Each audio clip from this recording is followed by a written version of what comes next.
Mene je ogled živih jaslic navdušil.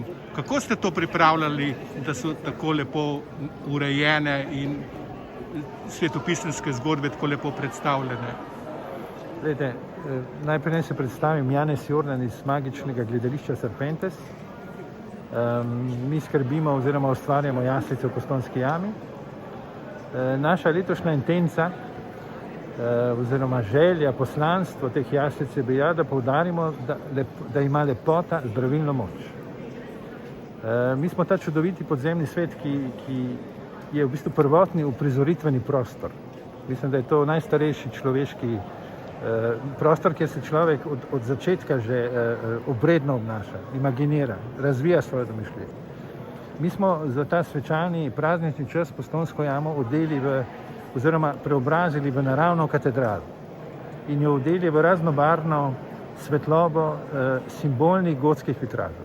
Koliko časa ste porabili za vse te priprave? Glejte, mi v osnovi se pripravljamo skozi celo leto.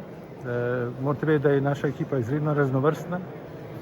Mi uporabljamo pri tem projektu celoten multimedijski spekter, zvok, svetlobo, video, ustvarjamo žive slike, spektakularne prizore z vokalistkami, kostumografijo in tako naprej.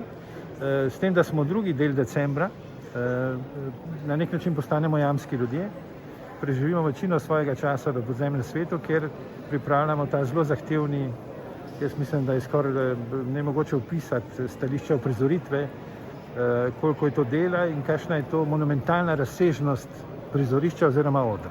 A ste zaradi COVID-a imeli kakšne posebne pristope in pa morda tudi težave? Seveda, leta COVID pomeni, da se mi moramo na nek način obnašati, kot da smo v balončku.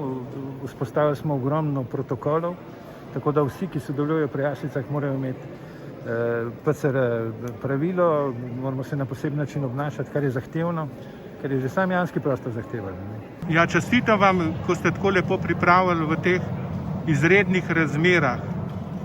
Najlepša hvala. Je pa, poglejte, naša želja je, da v teh res težkih časih, pravzaprav z tem izžarevanjem lepote, tudi damo neko zdravje. Jaz mislim, da je to tudi pomembno. Ni samo zdravje telesa, ampak tudi zdravje duha. Hvala lepa za ta pogovor. Da veseli.